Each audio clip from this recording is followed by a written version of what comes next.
Hi everyone, welcome back to the channel. It's your boy John, aka Johnny Bag of Donuts. How you doing?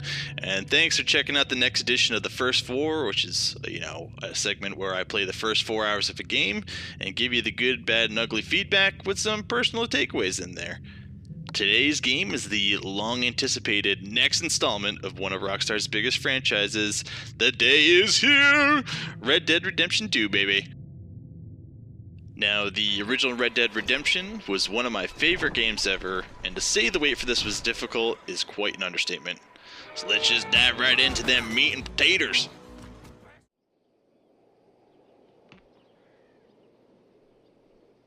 Boy, oh boy, where do we start? We're gonna do sound. Now you're gonna see the voice acting in this game is top notch, something we've come to expect with a Rockstar production. We've got a lot of familiar voices returning, and as a lover of the original Red Dead, it felt great to hear these characters again. But I kept us together. Of course! I was always ugly, Dutch. It's just a scratch. The new cast is just as good, with new main character Arthur Morgan basically sounding like John Bernthal doing an impersonation of Nathan Fillion. You're my favorite parasite. No, Ringworm's my favorite parasite. You're my second favorite parasite.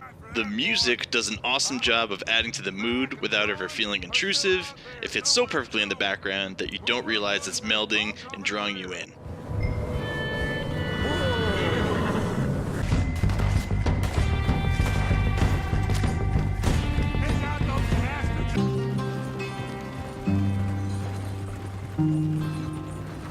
Weapons, as per usual, have a nice punch to them, and the ambient world noises are meticulous. Ah, shit!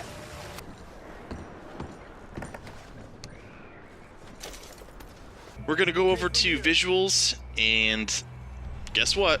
This is the best looking open world game ever, period, hands down. Whatever cliched statement you want to throw on top of it, this game can just be stunning. And it's only the first 4 hours we're talking about. You know, the amount of density in the forest is just jaw-dropping, and the draw distance is crazy. This is the Red Dead game that I've wanted for years. Now, Rockstar hasn't really been at the forefront of photorealistic character models, but to be looking at it in the lens of a Rockstar game, this is the best looking characters we've seen from them. I will remember that. I've got a good memory. Now, I feel like you can't talk about graphics and then not touch on atmosphere. And if there's one thing that this game does, it is create atmosphere. I have never, ever been so fully immersed into a game as quickly as this game. And I'm not going to spoil anything with story elements, but this game makes you feel like you are part of an outlaw gang and that you're second in charge and people are depending on you. And it's like right out of the gate. It's crazy. It's just interesting because it's a stark contrast to the first Red Dead, where you're a solo player just going out into the world. You really feel like people are looking at you to help them survive, and it's awesome. And Mrs. Adler, it's gonna be okay. There's so many small details in this, it's mind-blowing. I mean, you have, light passing through translucent skin like nose, ears, and fingers. You've got clouds casting moving shadows over the land. You have hats falling off people while they're fighting or being hogtied. I mean, even something as simple as a body falling in snow just looks amazing. And while we're on the topic of snow, when you are walking or riding your horse through it, it is slowly accumulating on you and your horse and anything you're carrying on it. It's just like, I can't take this game right now. It's just ridiculous. Come on, let's get these over to Pearson.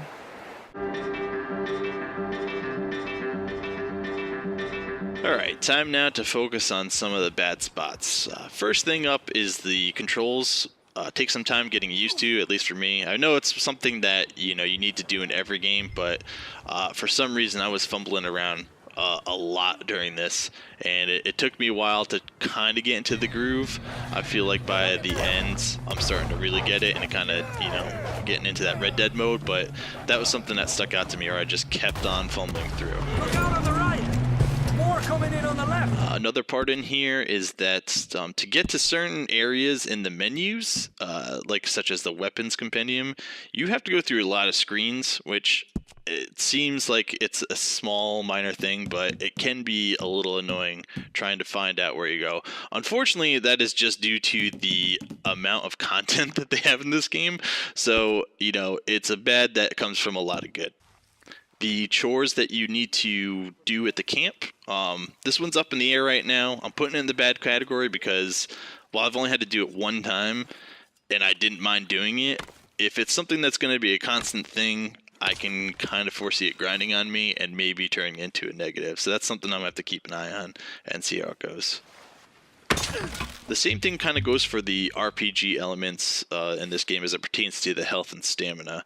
I mean, you have to manage your core elements of health and stamina, which, you know, hunger, weather, and clothing can impact, but you also have to make sure that the overall health and stamina are up, which will impact your running and aiming. So, you know, they kind of touched on this in GTA San Andreas, and that was a huge turnoff for me. It's not bugging me now, but, you know, I am aware of it, so I can kind of see maybe down the line it could be something that wears on me. Got it. Well done. Rounding out the bad, there are some very minor graphical missteps, only really pertaining to objects clipping with each other. You know, don't kill me. I know it's a nitpick, but it is something I noticed, so I gotta put it in there. Go get yourself cleaned up.